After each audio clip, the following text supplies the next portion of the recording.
know folks is going to be like, what is King up to tonight? Hey, what's up, everybody? It is your boy, CL King. We're coming to you live from the High Definition Studios in Impactville. Yeah, that's right. We in Impactville. We in the house, baby. And tonight, I am pumped up. You know why? Because we got a very, very special guest. We've been sitting in the backstage in the green room, as they call it in production. We've been sitting back there reminiscing. It's not often that you get someone on your show or back on your show who has such a connection with your show. You know, when we first started this, Mike Black, who's my producer, co-producer, and co-host, we laughed because it was, ladies and gentlemen, I just want you to know, go ahead, Nicole, you can share it now. It was an absolute train wreck when we first started. I mean, like, when I tell you it was a disaster, Nicole, it was an absolute disaster. And everybody out there in Impactville, I want you to know that I didn't have a clue what I was doing. I didn't know nothing about production. I didn't know that I was going to be a pseudo DJ and have to have all this equipment. I mean, all I had was a phone back in the days. And Nicoles Lawson was brave enough to come on and join with me back when nobody else really wanted to be on the show, right? It was an absolute phenomenon. And let me just tell you one thing about Nicole. Nicole is someone who is why I think we gravitate toward one another. Because I could say this with a surety, that Nicoles Lawson is someone who was born in a crucible of adversity. She was born in a crucible of adversity. She has overcome so many dynamics in life and been able to thrive even when other lesser people have thrown in the towel. She's a musician, she's a singer, she's a songwriter, she's an author, she's an actor, she's a mom, she's a mompreneur, she's a business owner, she's a world traveler. And you know what? On top of all of that, she gives people hope that no matter, that's the subtitle of my book, no matter the adversity, you still can make it. And this is why I have people like this on the show. Now, when Nicole came on way back in the days, y'all, we were only in like episode 4 or 5, right? That's to let you know how long ago this has been. And we didn't have none of this equipment. We have no platform. We just were begging people to come on the show. But now we were talking to each other, and it's like, wow, how time gives us the space to find the space that we really truly want to be in. Now, I want all you moms and dads, young ladies, blacks, whites, Hispanics, everybody, I want you to listen in closely tonight, because we're going to take a journey with a real live superstar, in my opinion and in my world. And we're going to talk to her about some of the triumphs and tragedies of real life, ladies and gentlemen. I know some of y'all look at us people online and say, man, y'all are so cool. But I want you to hear from someone who looks really cool online and also has to live real life, and that's sometimes an area that we forget. So I want you to go ahead and share her website and all of her information. Greg is in the house already. Look at it. He already got it covered. Hey, that's Greg. What I'm talking about, Greg. That's how Greg does. This is what we do at Impact Life 24/7. So I want everybody around the world, from coast to coast, from north, south, east, and west, I want you to put your virtual hands together and join with me welcoming Nicoles Lawson. Welcome, Nicole. Hey. What'd you say, Nicole? How are you? I'm doing wonderful. I'm like, wait a minute. What are you talking about me? I need to go home. Wait a minute. That's the effect that we're looking for, Nicole. That is the effect that we're looking for. So it's NicoleLawson.com. Nicole Yes, Lawson. sir. We want to make sure that everybody that's tuning in tonight, or those of you that will listen on our podcast later, which of course you know our podcast, which is on every major outlet where you can get podcasts. You can go to NicoleLawson.com, connect with her live right now. Go to her Facebook page. She's all over everywhere. You can just accidentally type in Nicole Lawson and you'll find her. But what I'm going to do is I'm going to give her an opportunity to tell us some of her media outlets. So that's one of the first questions we ask up front, Nicole. So Okay. get your information out. We want to promote you so bad on this show, or so good, that you tired of hearing your promo information. So Nicole, tell us I love it. How can people contact you, Nicole? So the best way is my website, NicoleLawson.com. There's links to all of my social media there. If you want to do the lazy way, that's fine. On YouTube, it's youtube.com/Nicole Lawson. On Instagram, it's instagram.com/the Nicolyboo.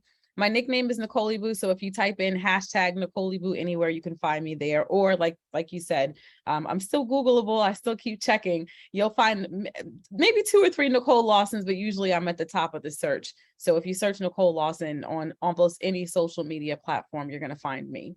But the best way is the website. NicoleLawson.com. And ladies and gentlemen, you're going to, as you know, at Impactville, of course, I'm sitting high atop the Ruth E. Plowden Legacy Chair here in Impactville. What we try to do is we try to get people connected, because here's what we have here. We have a cathedral of resources. So I don't bring people here just for entertainment's sake. I really want you to connect with somebody who is making a difference in the world. And Nicole Lawson is truly doing that. Now, Nicole, we've been talking for the last 30 minutes or so. I overslept our green room appointment by a few minutes. I said, I'm just going to sit down here and take me a quick one. And the next thing I know, I'm like, oh my gosh, is it tomorrow? Did I miss the whole show? You know how that happens. But Nicole, yes. what I'd like for you to do without telling the whole story, just give us a general overview of who Nicole Lawson is. Tell us a little bit about yourself. Introduce yourself to our folks. So my 30-second speech. I'm a connector of people. I love connecting people. I love being the resource and the plug for just people who can help serve each other's purpose or dreams. That's something that I just naturally do. Whenever I meet someone, I'm thinking, who do I know that can help them with this or that? Or what resource do I know that I can help with this person? Something else that I love to do is to use every gift and every skill that I have to make sure that if a person is in an experience with me, that when they leave, that they feel inspired and that they also feel just so much better about life and ready to show up in a bigger way. So I'm an overcomer, and I'm extremely resilient and just always like happy, bubbly. So I'm always trying to give that energy to people. You know, and that's one thing that I can say about people like Nicole. You know, I put Greg in that same category. Of course, you guys know Greg is the VP, very best friend, the guy who handles things from 500 yards away. And when you're in someone's presence, this is the question you should ask yourself. If someone is in your presence, do they feel better about themselves when they leave, or do they feel better about you when they leave? See, being in somebody's presence like Nicole Lawson, you're going to feel better about yourself. She has no choice. You have no choice but to be uplifted when you're in the presence of Nicolyboo. And so, Nicole, welcome back. You know what we were talking in the pre-show about how we got together. We got together, I think, through network marketing, which is a great thing. I still love network marketing. Same. And, you know, a great company. But when I had you on the show the first time, there was no such thing as COVID, was there? No, we didn't even know it was right around the corner and how it was going to change our life. It was literally, ladies and gentlemen, just a few mere days away. When Nicole was on the show first. And so what I want to do is I just want to kind of unpack who Nicole Lawson's life journey, legacy, and all the things that you bring to humanity. And I'm hoping that some young women out there will connect with you during this show and after the show, because you're a voice. You're not just an echo. Oftentimes people just are repeating what they hear, but I'm thankful to God that you, That's Nicole, powerful. you are definitely a voice. And so let's go into the area of relationships. As an African American woman, there is maybe because you're an actress and singer and all that. Is there a certain perception that you're supposed to have a certain type of relationship? Is there a pressure relative to relationships? Oh yeah. Do you mean all relationships or any particular type? Well, when we think about relationships, like a love relationship, Mm. I feel like, okay, there's an expectation and all that kind of stuff. And then when you have had to go through some challenges in relationships. So Mhm. number one, the first thing is do you feel that there's a perception as an African American woman for the type of relationship you should have? Oh, absolutely. I, from my experience, and then even from things that I've read, it's uh, it's almost a feeling of, if you are a Black woman, and especially if you're a Black woman that's a single mother, Mm-hmm. like I still am, because although I'm in a beautiful relationship now, I'm still unmarried. I Mm-hmm. still have my home, he has his. When you're a Black woman and a Black woman single mother, it's like you're amongst the least desirable woman in the world. And and there's something that I see within a lot of our communities that I really I hate. It's almost as if you should wear strife and trauma and being down for somebody, and just taking whatever you get from him for a long time, being a so-called writer. Ooh, ooh. um and that's a badge of honor. Like, struggle is a badge of honor. A lot of times when we go to, and not all, of course not all, but a lot of times we'll go to anniversaries, or we'll see these love posts, and a lot of the love posts or the declarations of love that I see are that from people who look kind of like me. Sometimes it even starts out with, well, we may not always get along, or it may not have always been a wonderful journey, but Yeah, right, it's almost as if it's like you have to have that struggle, you have to have that strife, and that's supposed to be beautiful. Well, That's the perception. that's a really great way to put that, and I understand that. For thone of you that are tuning in live to Impact Life 24/7, we're joined by returned guest after 3 years nearly, Nicole Lawson. You can find her. She's a author, entertainer, actress, mompreneur, life developer, and a mom. And don't worry, if her kids come on, they are more than welcome on. So you can find her at NicoleLawson.com. Now, when what drew me to you, I think we were talking about at that time, because the title of that episode was domestic violence. And you had, Nicole, you had experienced something extremely traumatic that no woman should ever have to experience in a relationship. You mind giving us just a peel back the curtain just a bit for that particular scenario and how that really affected your life? Yes, the last long-term relationship that I was in before moving here, back in 2017, I experienced the worst case of physical domestic violence that I'd had with this person. And there had been a couple with him, but on this particular date, he really lost his temper because he was going through my MacBook and he saw some messages he did not like between me and an ex, which were not disrespectful to the relationship, but it still made him feel threatened. And his response was to come to my house. At the time, he still had access to get into my home through my, key entry or whatever, come in the home, unbeknownst to me, and just began literally throwing me all over the house, putting his hands on me. He beat me unconscious. And when I woke up in a pool of my blood. I had a concussion, a broken jaw in 2 places, and still don't have full memory of everything that happened that day. I just remember the beginning, and then I don't know how long I was out, and just waking up literally, like when I picked up my face, I was in my blood on the floor, on the ground. And it took a while, of course, to be able to process and to heal from that, of course, physically, and then there's also, metaphysically to heal from that. Yeah, and I remember seeing pictures of that because did you get your mouth wired or something? Yeah. Yeah. My jaw had to be wired shut for weeks. And that was a terrible experience. Yeah, you're good. I still see you. Everything's great on our end. Okay, that's weird. Okay, great. I will say this, and I will say this without equivocation, that any man that puts his hand on a woman for any reason, there's no good reason to ever assault a lady. You ain't worth living on planet Earth. And so now you had to endure something as traumatic and still be a mom during that time. Tell us how that situation worked. How was that transition? Because that was really tough, being laid up and in the hospital, and then still your kids are seeing, man, look at what happened with mom. How did you navigate that? I wound up speaking with a therapist about the right way to approach the situation, because I was going to lie to my children, but I told them the truth. I told them what happened.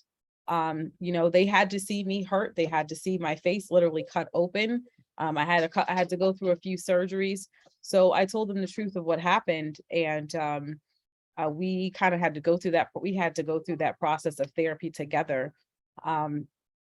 And that was rough. That was really hard. I'm sure, I may never know the full impact of of how that impacted them. They were not present when it happened. Thankfully, they were at school, but they still had to come home. Well, someone else had to retrieve them. I was at the hospital, and they still had to come home to me and see me like that. And then also seeing people care for me and help care for them, because I was on pretty strong medication for a few weeks and really could not care for them.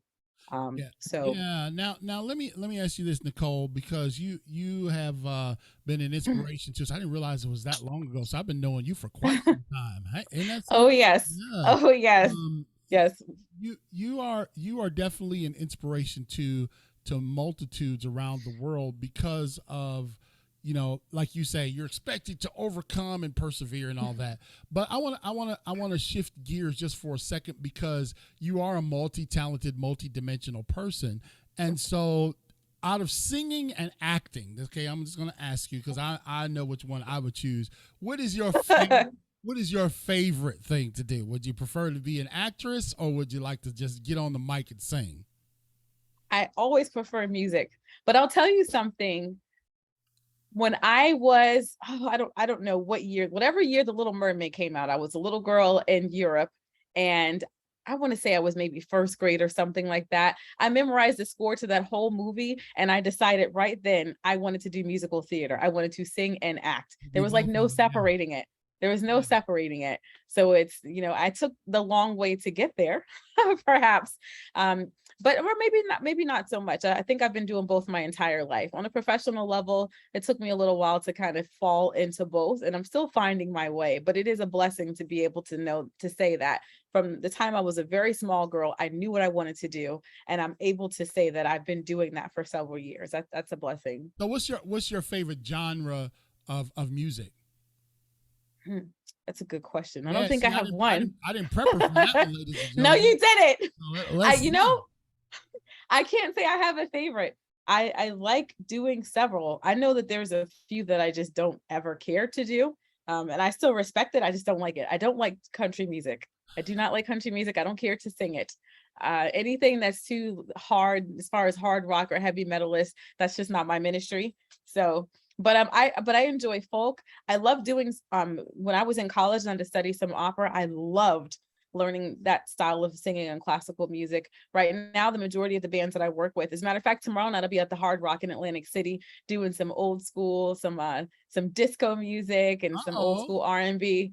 So that's what pays some of the bills. So I do a lot of that right now, and it's fun. I love being able to do music that I'm not sure if I'm quite grown enough to sing, like Cheryl Lynn, Shaka Khan, stuff like that. So tell me, in terms of your acting career, what have been some of the highlights of it? I know which one was a highlight for me, just because I was a fan from a long distance. But what, in terms of your career, I was a fan for your career. What are been some of the highlights of your career? So believe it or not, there's one that's always going to be near and dear to my heart. And I found out that that bank actually still has my likeness up. And I think the states that this particular bank is in now, like I'm still on their ATMs and stuff, and that's really neat. But when my jaw was wired, my agent at the time did not know and called me and said, "Hey, I've got an audition for you. Can you go do it?" And I went and did the audition. I did the audition with Wired, and they were like, what in the world? And at that time, a lot of the swelling had gone down, so I did the makeup and all that, and I said, I know this is crazy that I showed up like this, but I got mouths to feed. I have to keep working. And they had some questions for me and things like that, and wanted to know the filming was going to be several weeks later. And I assured them that, I'll be healthy enough to do the job. The jaws would be, my wires would be removed by that time. And I actually got the gig. And it was a big bank. I forgot the name of the bank right now, but it was a big deal for this particular bank. It was a pretty big contract because I did their commercials, and it was a series of commercials. I did their print. At the time, they were running ads on I think it's called a Jumbotron at the NBA stadium. So yeah. I was all over. I was on all that stuff. And that is always going to be near and dear to my heart, because that was another one of those kind of crazy faith moments where it's like, I got to keep going. And and against all odds, I got that gig. I'm already like, hey, Nicole, let me get you this autograph. So yeah, that's really, really awesome, Nicole. And one that stands out to me is, ladies and gentlemen, she's so humble. But again, we're interviewing Nicole Lawson, and she was actually on the same set recording a commercial with Kevin Durant. I said, that was so fun. You get with KD, now you doing something, cuz. We did too, actually. There was a Mother's Day type campaign for Orange Leaf. I don't know if Orange Leaf is still around. I'm not sure. I don't see them here on the East Coast. And then there was a couple of things with Nike. There was a bunch of people in those commercials, and I got to be one. But the one for Orange Leaf, that was more kind of intimate. It was me, and actually 2 of my daughters were in the commercial as well. And I remember kind of laughing at something. Afterwards, he was kind enough to do some selfies with me and Kaden. And I call her Katie. And I said, look, it's Katie and my Katie. And whoo, the internet tried to take a hold of that. I had to take it down. Nicole got her a man. Like, that is not, they were like, oh, that's his daughter. No. So I had to take that down very quickly. Like, I was not trying to. Look, easy money sniper, my baby daddy. I was not.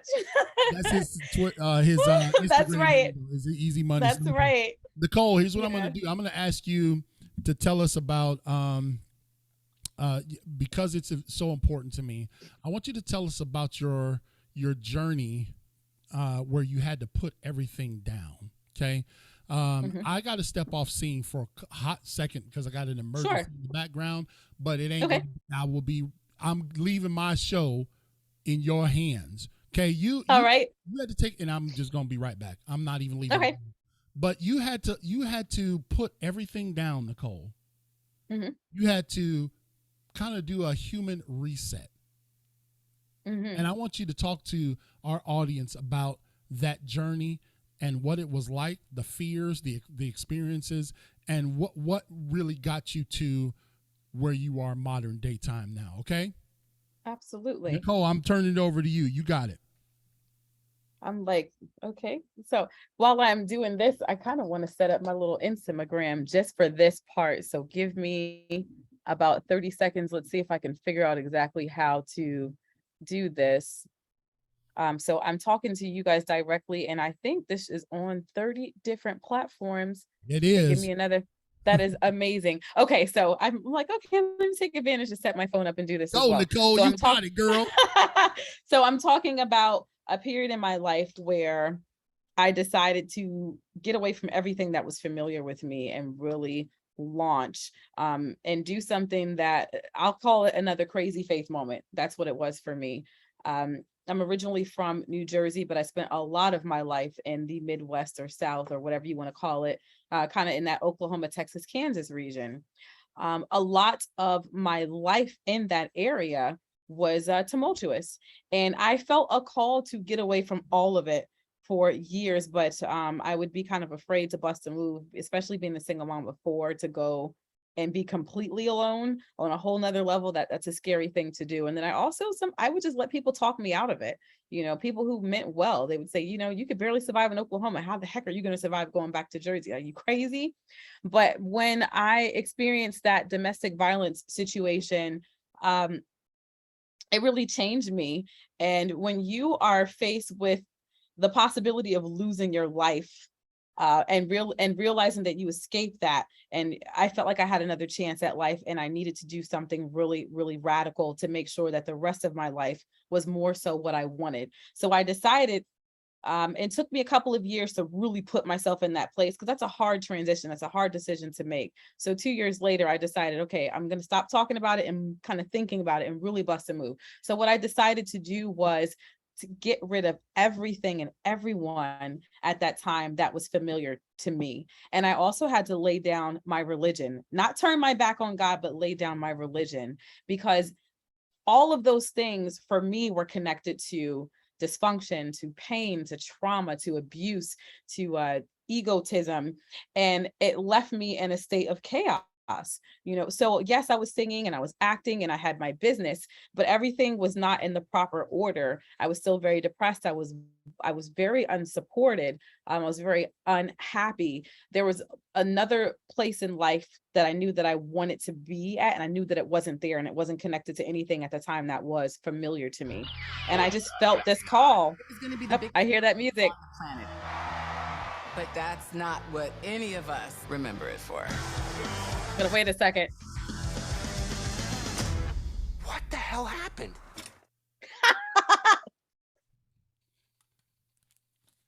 Did you hear that, Chris? That's the question I want to know, Nicole. Thank goodness for thank goodness for live radio, huh? Yes. I don't know what happened. Go ahead. You're still good. Okay, cool. I was watching you off camera. Everything's great. All right, cool. Crisis averted. So I decided that I would get rid of everything in my home. I would get rid of the telephone number I had, and I would just completely do a total life reset. And I picked a township in New Jersey. And even the township that I picked, and even the house that I'm in, that I came to, that was all handpicked for me. There was nothing but God. Like, that whole path had been laid out for me.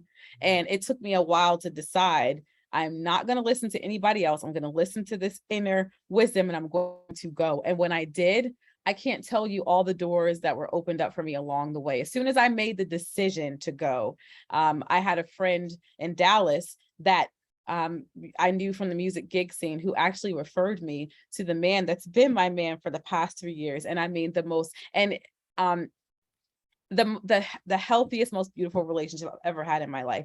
And on the way here, I had different agencies and stuff reach out to me. I reached out to a specialist for domestic violence recovery, and she found me like literally over $5,000 in grant money for me and my children to just move and go and just restart. The house that I'm in, literally the owner of this property, it's so many acres, and it's I mean, I can't tell you how beautiful this is. And when you come out here, you're like, how did you, a single mother of 4? And it's funny, because when people come to deliver things for me and deliver groceries, I remember when I first moved here, if it was a Black delivery person, they would go, how are you here? But it's nothing but God. It's like, when you listen to that inner wisdom, like, what I'll tell you this, the person who posted the house and the property, he literally had been thinking about it for a while, and he did not post it that it was available until I got here to the city. And guess who was the first person to see it and call minutes after it was posted? Me. Are you serious? Me and my children came out here to see it, and he instantly fell in love with our family and was like, listen, if you want it, it's yours.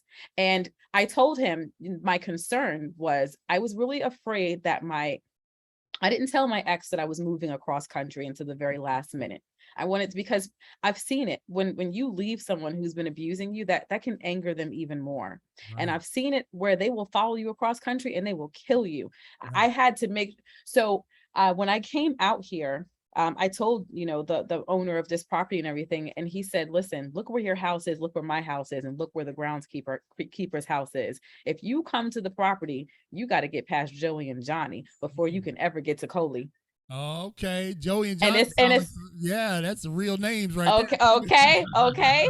And they take care of everything. And we had a meeting and he was like, listen, anytime there's a problem, the kids can knock on this door. And as soon as I see them coming, I'm coming out with my, you know what? There we go. We got you. We got you. But it's interesting because when you hear New Jersey, you think concrete and business and all that, but it's not called the Garden State for nothing. I'm in the woods. It's beautiful. We've got a vegetable garden. There's animals out here. It's spacious. Can't nobody pop up on me. And I needed that. I needed to feel safe, and I needed to be in a place of just pure serenity and beauty. And God did that. Yeah. So Nicole, and thank you for co-hosting there for me for a minute there. Absolutely. All crises in the world have been averted, and we are joined by Nicole Lawson, Nicolyboo, NicoleLawson.com, and that particular part of your life, I told Nicole that people watch us because being public figures, you don't really realize. You think you post something and nobody responds and all that, but all of us are lurking in the background, like, man, what's Nicole gonna do next? What is she doing here? And I remember seeing you somewhat agonizing over the move, because I remember you were in Oklahoma, and getting back home was something that you needed to do in terms of this reset. When people hear that, is that something you'd recommend for people going through struggles in life? I know yours was pretty extreme, but sometimes we do need to, because oftentimes we care, like you use the terms dysfunction, you had to put down church and religion for a while. Would you recommend that approach to people who maybe are just going in the circle of life, never getting anywhere and having all these struggles? Oh, yes, sir. Absolutely. There's like that slogan or that saying you see on posters that says everything that you want is on the other side of your fear. It's true. It's really true. If you're brave, I think that if you are brave enough to listen to that calling, whatever that calling is, and go for it, and it's crazy because you don't know what's on the other side. You don't know how it's going to happen. I had no idea how it was going to happen, but I got to this place of almost desperation. Like, I am so not happy here. There's got to be something better. Literally on my way, as I just started to answer the call, it's like the whole atmosphere around me shifted. People that I didn't even know existed, that were waiting on me, that they didn't even know they were waiting on me and I was waiting on them, started to appear in my life. And funds and resources, and God has done things for me that no amount of money can ever do. There's this favor that like literally went before me and my kids. I mean, stuff that my children needed as far as different resources and with education. My son, he has adjustment disorder and I think maybe ADHD or something.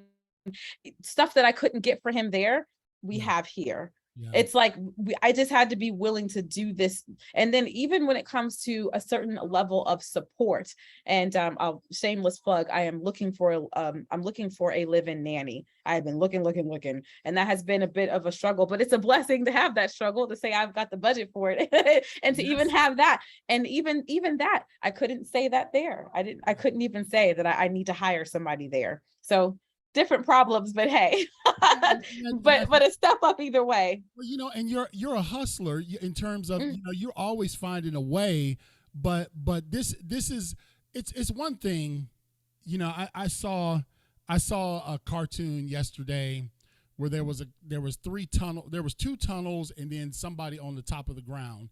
The guy at the bottom of the tunnel, he quit, right before he was outside of it. You see that one?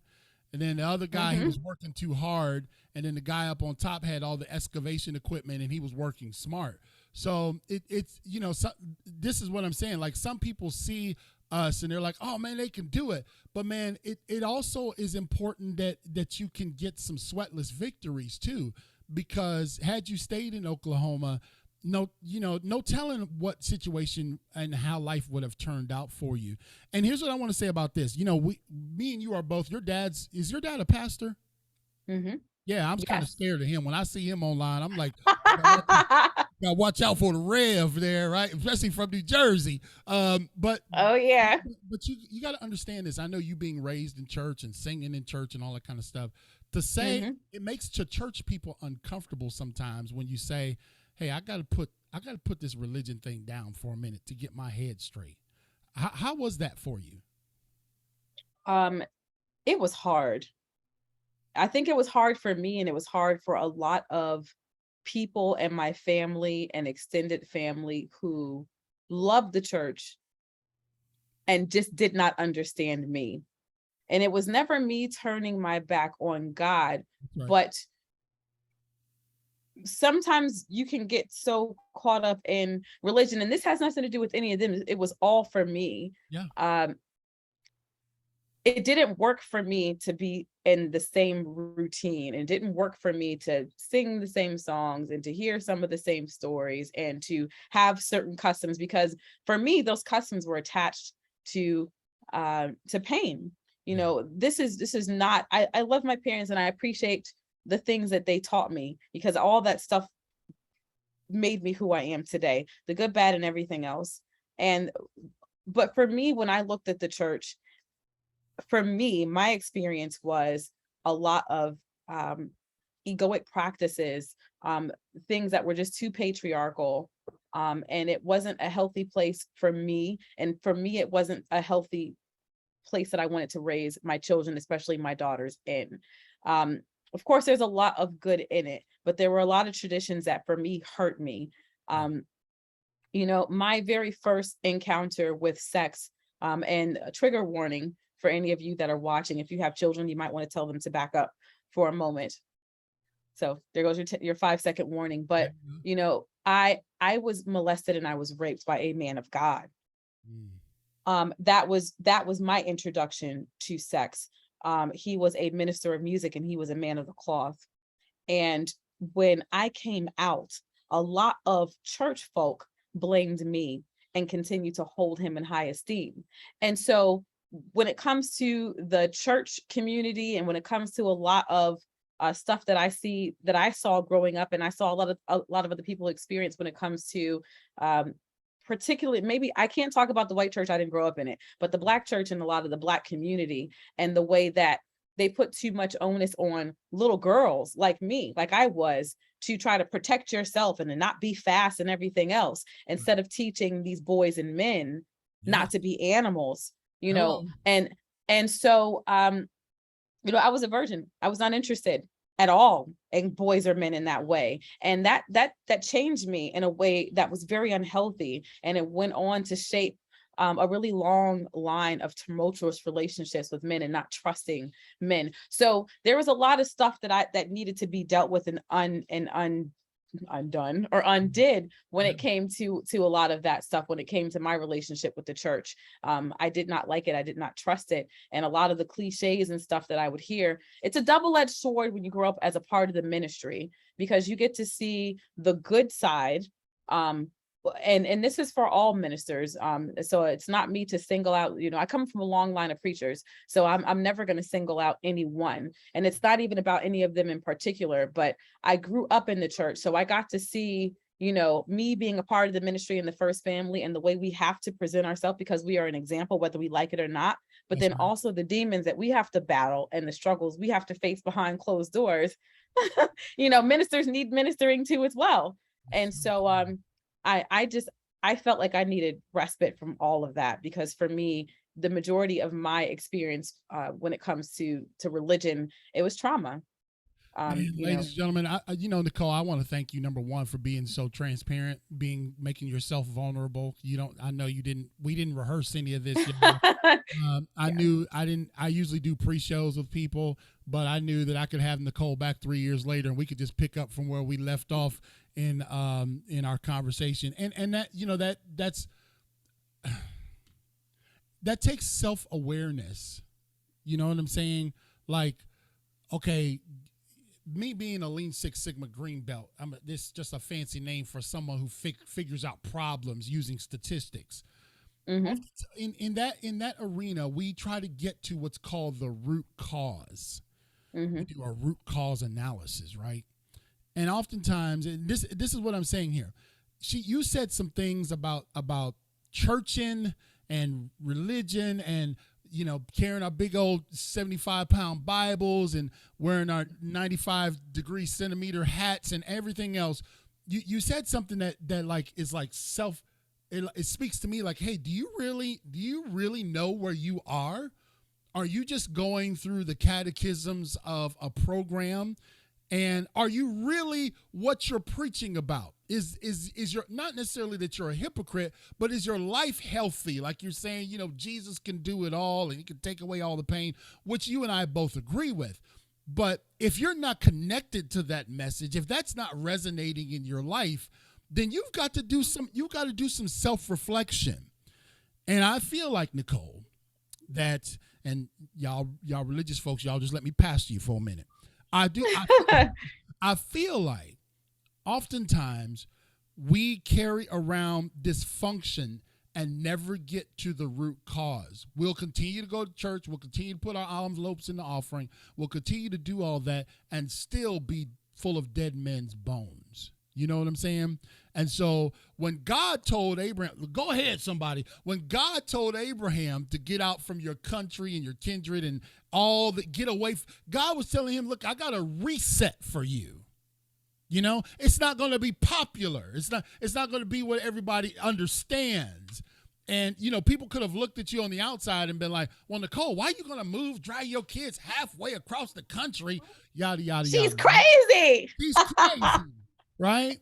But I can tell now you don't post nearly as much, but when you do post, I see, and my staff can attest to this, a different glow in you, a different Nicole, and Nicole is in a different space in her life. Now, Nicole, I got a question for you.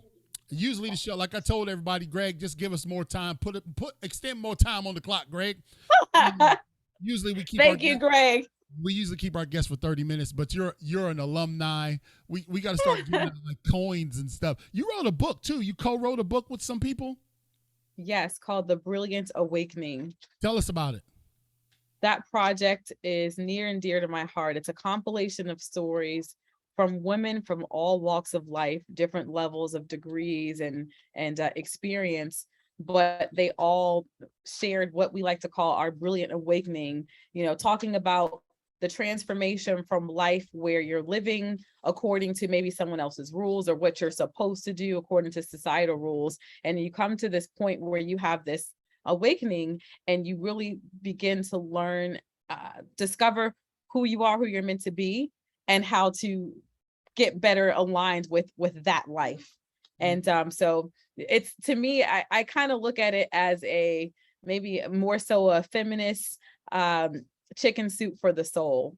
Okay. And really needed for this time. And I know the word feminist sometimes can ruffle feathers, but it's actually a positive word. And you can be a feminist whether you're a man or a woman. I would encourage men that have sisters or daughters to get that book and let them read it, and also to read it yourself, because men are from Mars, women are from Venus, we speak different languages. That's so right. Reading this book allows you to be able to learn about our language, learn about the unique experiences we have as women trying to find our own success and our own place in this world, not replacing men. We need each other. Yeah. But and in order for a man to have the best helpmate, there are things we got to go through to be able to be that.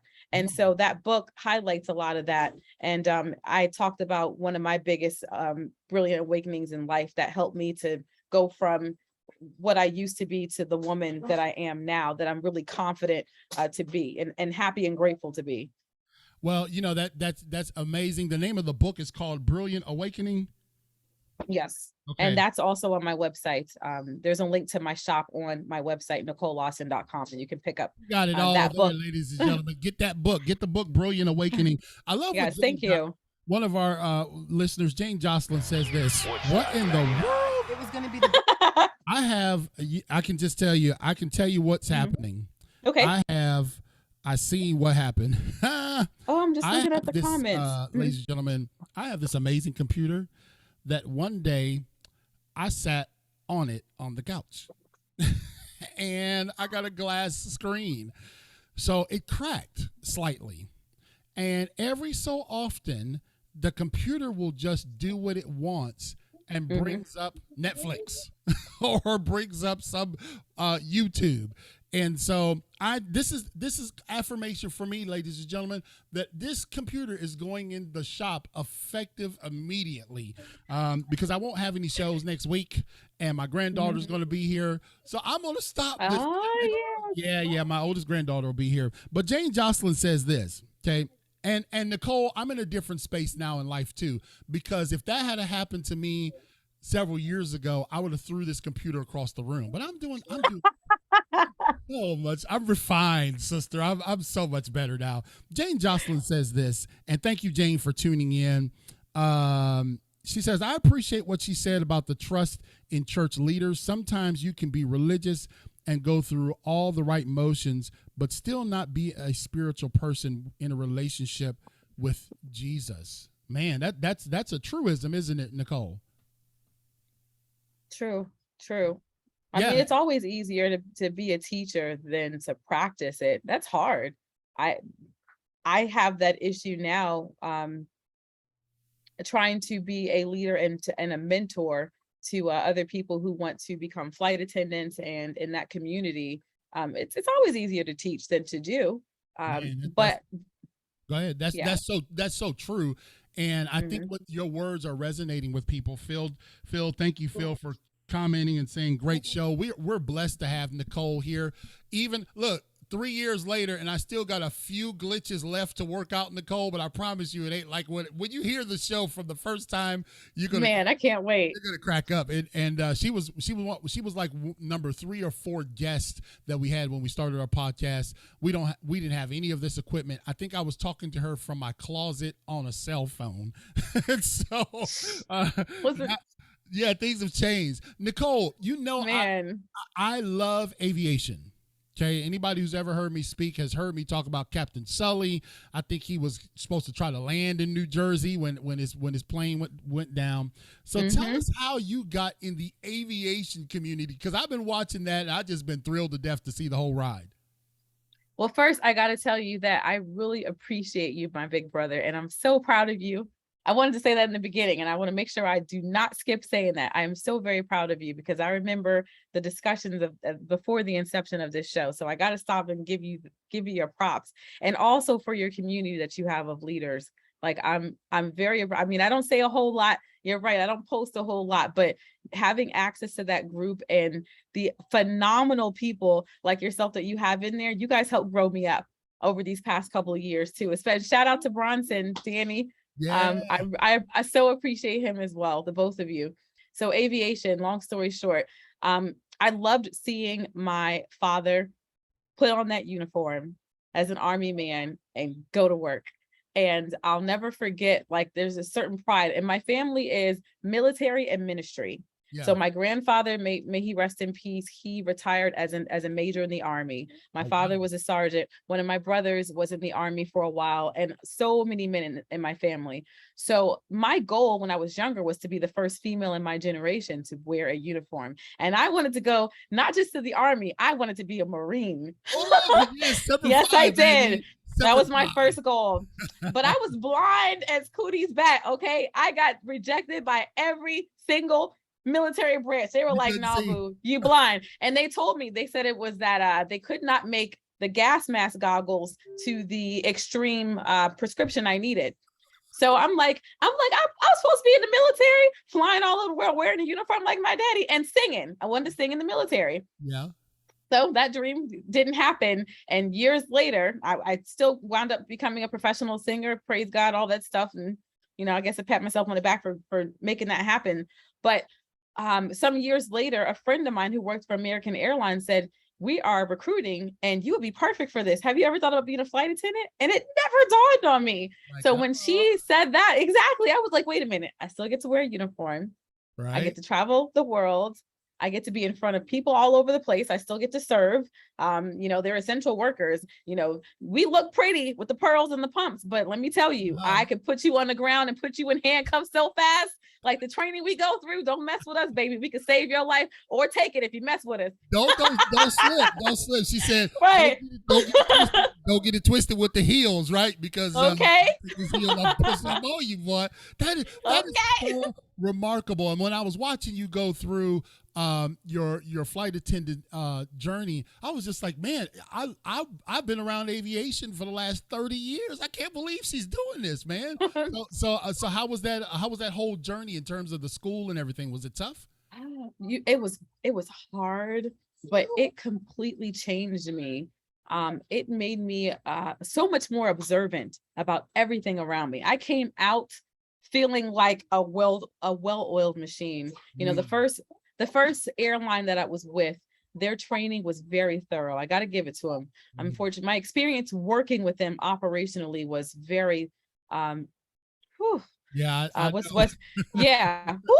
But their training, because and all their trainings are all FAA regulated. And so no matter what airline you go through, there's a level of training that you all have to get. And that training really changed me. I'm so grateful. I just wish that I'd done it much earlier in life. But you know what? I'm a testament, at 39 years old, that as long as you're still breathing, you can, and from that, I've been able to create a community too. Actually, one is called Black Girl Magic Flight Attendant Edition. And that is a Facebook community just for Black women flight attendants, because we have our own unique experiences in aviation. I'm like, wow. And another one for women, there's a community I was looking for and I could not find it. So I created it. And that is called Triple S, single, let me get this right. Single woman, not Triple S, Single Moms in the Sky, or Single Moms of the Sky. So SMS, sorry. And so those are two Facebook groups right now that are thriving and growing. And I feel the most passionate about that single mom group for women who are single mothers who want to become flight attendants, because it seems like it's crazy. But since I've become a flight, I couldn't do another 9 to 5. I could not do it. I would have no time with my kids. The paychecks are linear. They suck, even with the degree. Like I was working full time. I had a corporate job in Oklahoma, and I wound up I got fired from that job because my son kept getting sick, and I almost lost my mind when that happened. That was rough. So I said, I will never go back to a regular job. I can't do it. But I also knew I needed to have another paycheck, another so-called real check that was stable. So I've been able to have more quality time with my children. It was a little bit of a rough transition for my youngest too, but you know what? They can cry about it while I take them to Disney for free. Now you're talking. We can cry on our way to Paris. How about that? Let's cry all the way to Paris. Yes. And because I had to miss your birthday or whatever. Nicole, that's listen, I'm gonna put a plug back out there for her, NicoleLawson.com. She's looking for a live-in nanny because she does travel quite extensively around the country. I've been kind of jealous at some of her places. I've seen her, and I actually love to travel. I'm a bit as I've gotten older, I'm a bit unnerved by flying, even though I've studied aviation, like I said, for years. Last time we flew to Houston, my wife and the first time, year before last, when we flew to Houston, she grabbed onto my arm, and man, I think my arm was black and blue because she was gripping that thing so tight. We both scaredy cats, you know what I'm saying? So let me ask you that. Let me ask you that in terms of just the practicality of it. How did you get over maybe turbulence and all that kind of stuff? Well, being an Army brat, I've lived all over the world. I've been traveling my whole life, so that was no problem. But I'll tell you something. My first flight to Colombia, in my uniform, I screamed because I wasn't used to all the turbulence going over a jungle. That shook me. Oh, but really? But we learn we have to go through certain classes in aviation to learn, so that you understand what's happening with turbulence. And then you understand that, of course, the people on the flight deck, they know what they're doing. It's kind of like being in water. There's waves in the water, there's waves in the air. So you're going to be fine. It just might get a little bumpy. All right. I'll tell Charity that, hey, baby, there's waves in the water and there's waves in the air. Could you please let my arm go? So Nicole, man, can you believe how fast our time has gone together? I mean, Jeez. we have experienced like all the kind of dimensions you could experience in a year in this one show. Gosh. I had to leave and put out a fire. I mean, the sound system went crazy, and That's life. you know what? We still continue to smile and do it with excellence. So, Nicole, yeah. one thing I do want to ask you as we get ready to wrap up, you know, with your children, your 4 children, what are their ages now? My son is 6. My girls are 8, 10, and just turned 17. 8, 10. Oh yeah, I seen that birthday. Now, you know, I think I was Ooh. something you was putting down in that post, like she can start getting her own stuff, like maybe stop borrowing your combs and stuff like that. Yes. Well, I don't know if that ever ends, because my 22-year-old still lives here. And Mariah, I'm gonna put her on blast, because when my wife comes to look for her combs, she comes and is disappointed because Mariah got them in her room. So yeah, it never is. They're constantly. Oh my gosh! It's just one of those things. But when you talk, this is one thing that I really admire about you, and I know that a lot of people say, "Wow, she's so strong" and all that kind of stuff. But being a single mom presents its own struggles, right? Like, what I mean by that is, if I'm at home with the kids and Charity comes home, I can be like, take these kids, I'm going upstairs. Me and Samson, my golden retriever, we getting away from y'all crazies. But you can't necessarily No. you can't do that as a single mom of 4. And how do you balance, you know, mompreneur and momhood and all that, and also get yourself some self-care? What do you do to take care of Nicole? Well, for a long time, I didn't. And I was literally running myself ragged. And I hate it when people would say to me, for some reason, I'm not sure if I have audio. I think, did my you're ears good. go out? Okay, good. Yep. All right. A lot of people would call me strong, and I really hated that, because I'm not, and I don't want to be. Like, this is unfortunate to be. Just a moment, because my daughter's yelling. Hey, I'm still online. Okay, guys. Real life. By the way, ladies, that's called real life, and she did it. That's right. She did it good. Greg used to call me. I'm telling you, I'm reformed. But Greg used to call me Joe Jackson. I don't know how I ever earned that name, but if I would be on something and my kids would be, I'd be like, I'd turn that thing down, turn that channel down, be like, what? Listen, it's a hell of a drug.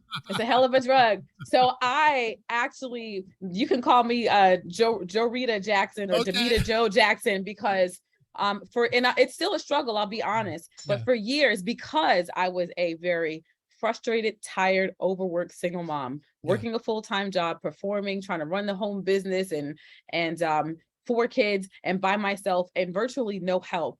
And also frustrated because of no help from the dads.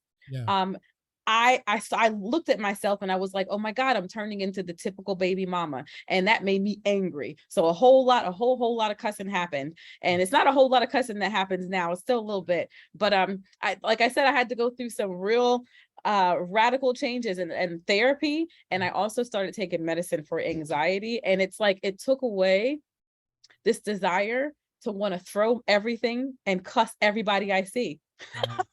And that's the only reason why I was able to so calmly say, listen, y'all need to be quiet. Well, but see, because the old me. Let's just be real. Let's just keep it real. You know, even like if we went back to the church thought, you know, people don't realize that therapy is an important part of some people's healing process. You know that? Oh yeah. And we make it as taboo. Like if you need therapy, then you don't trust Jesus. That's not true at all. Because here's what I say to them all the time. If I break my arm and my church family want to come over and pray for me, please do. I'll even lift up the other arm.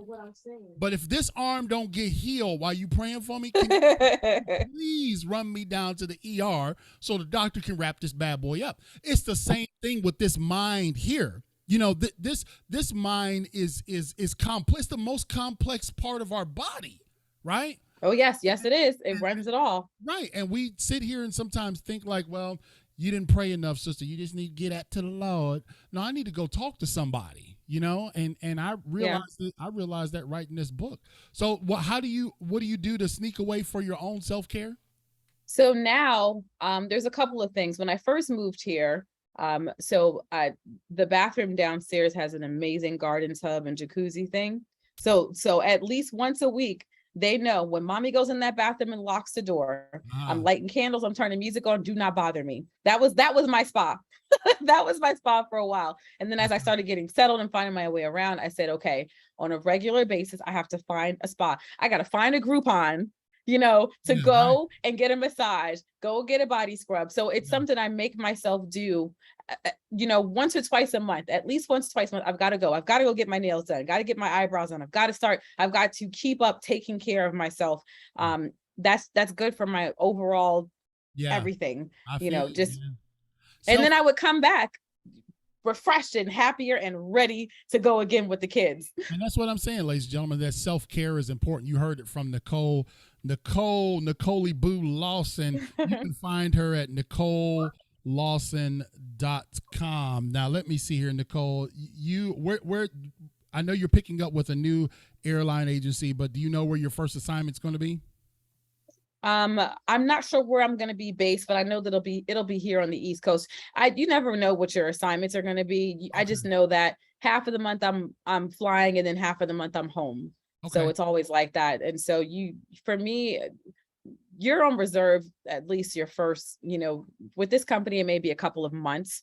Yeah. So they just kind of tell you where you're going and how long you're going to be there, which is I'm cool with that. And that's also my self-care too. Being a flight attendant has definitely been self-care because I'm in hotels all over the world. Yeah. When I'm done, I've taken care of thousands of people and whatever comes along with those flights. But then, I'm on a beach, I'm in a hotel, I'm able to woosah on my own. And then, like I said, my boyfriend, he's amazing. And then I had a staff member at the house for a while. We're looking for a new one. I'll keep putting it out there. We're definitely looking someone that I can mentor in the business as well. So that could be 2 streams of income for them. But anyway, so when I'm gone, he's here taking care of the house, taking care of the kids, or somebody that we hire. And so when I come back like so much better for all of them while I'm out. So that's also been self-care. Well, it's cool to have a job that has some built-in self-care with it. I don't know, yes. I don't know if you folks heard that, but that was the music. It was supposed to come on 30 minutes ago. But hey, we paid our sponsors. I hear it. We paid our sponsors to give us a little extra time with a friend. It's almost like it's like a family reunion, ladies and gentlemen. Oh, yes. And so, Nicole, what I'm going to do now, I don't know if I did this the last time, but we do it now as a custom. We give our guests like 35, 40 seconds, which you did that really good when I gave you the show. I want you to speak to our audiences out there. Maybe speak to those single moms, right? We'll just narrow it down. Speak to those single moms that are just like ready to pull their hair out, ready to go jump off a cliff. Give them a word of encouragement, because if anybody is a living example of how to make these adjustments, you are. So the floor is yours, Nicole. Speak to our single moms. Okay. So, hey girl, I'm going to tell you exactly what I told myself. And I keep telling myself, no matter where you are in life, you are allowed to dream. You're allowed to set new goals. You're allowed to want something different and better. And you absolutely are worth it. Whatever it is that you have to do to be able to make yourself more worthy of it, do it. If you need to get fit and healthy, do it. Lose that weight, tighten up, get that degree, go, fix that resume, get new headshots, whatever it is you got to do, take inventory of yourself, have some self accountability, do that work, ask for help, and go for it. So whatever it is you want, you can do it and have it. Of course, within reason. Of course, if you don't have a leg, you probably can't be in a triathlon. But within reason, whatever it is that you want, as long as you've got breath in your body, you can make the changes. But you do have to be self-accountable. You got to be willing to let somebody tell you something and to go through whatever that transformation is to make yourself more attractive to whatever it is and whoever it is that you want. Woo, that's so good, man. I love Northern people, man. They don't really sugarcoat a lot of stuff. They just, you know what I mean? And that's what I like. I did a whole series on the word salt. I'm not known as a sugar speaker. I'm more of a salt kind of guy. And I like it just like that. You know, she said, hold yourself accountable. Self accountability is important, and listen to somebody else. You may need to get you a coach. Don't you do a little coaching there too, Nicole? I do. I haven't done it a lot in the past year, but it's still available, and you can book that as well. I do coaching for people, and you can book sessions on the website NicoleLawson.com, specifically for single moms who are looking to create a plan to work for themselves. And then also for people who want to get into figuring out how to get booked to do commercials or get started with any type of film or music work as well. She's a multi-talented thespian. She got it all going on. She's got a Facebook page called Single Mom Skies SMS. You can find her on the web at NicoleLawson.com. She's got a book out called Brilliant Awakening, where you can get that book. I mean, she just really is like, I can't believe she agreed to come on the show. Oh, stop it. This is my big brother. We're very blessed. Greg sends his regards. I know Danny does too. Our folks are usually behind the scenes helping me, keeping me from blowing myself up. Nicole, I mean, I got huge lights and screens and soundboards here now. Like I said, God is good, and I love being able to talk to people who are progressing and going forward and expanding their horizons. So you're that person. Thank you so much for speaking to us. I will try to book you again in a few weeks. Sure. So we'll you on next year, because I know it's tough to get you. I'm looking forward to it. Man, thank you so much. Thank you so much, Nicole, and you be safe. Keep your wheels up and your powder dry, okay? Yes, sir. All right, take care. God bless you. God bless. Ladies and gentlemen, that was Nicole Lawson, and what a great interview. I know we went long tonight, guys, but I knew that it was going to be good. I knew she had so much to offer, so much diversity and reality, you know, dealing with real people, man. I was honored to see Sir Walter Jones comment on the show. I mean, he's like somebody I aspire to be like, and thank you so much, Walter, for your continued work of putting out amazing content and spiritual guidance for people around the world.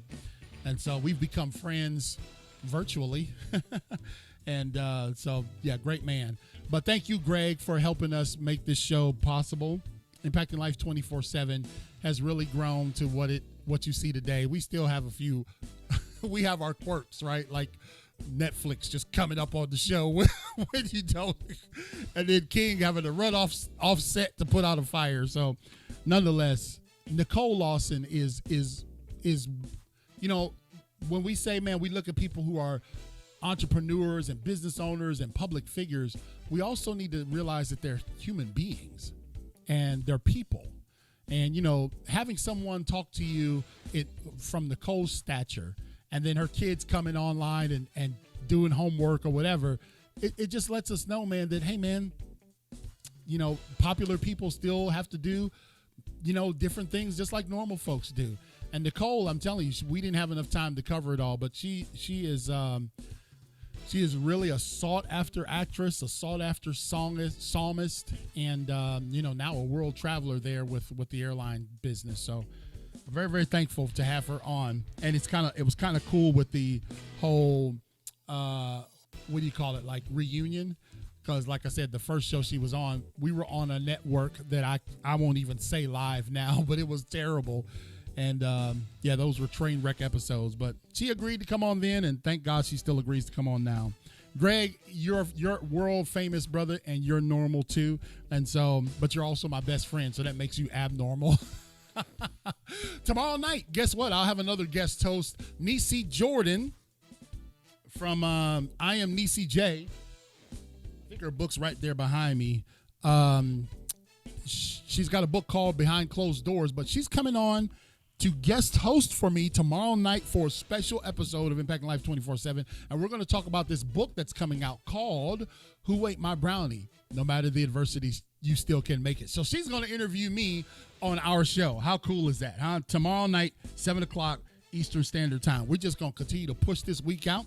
And then Sunday, I get to go and we get to go and pick up our granddaughter. So the following week, I will be mostly offline except posting pictures of my grandbaby. She's my oldest, and you know we're gonna spoil her to death. All right. Thank you, ladies and gentlemen, for tuning in to Impacting Life 24/7. Thank you guys out there for making this possible. If you'd like to become a sponsor, just go to clkingspeaker.com. We'll see you tomorrow night.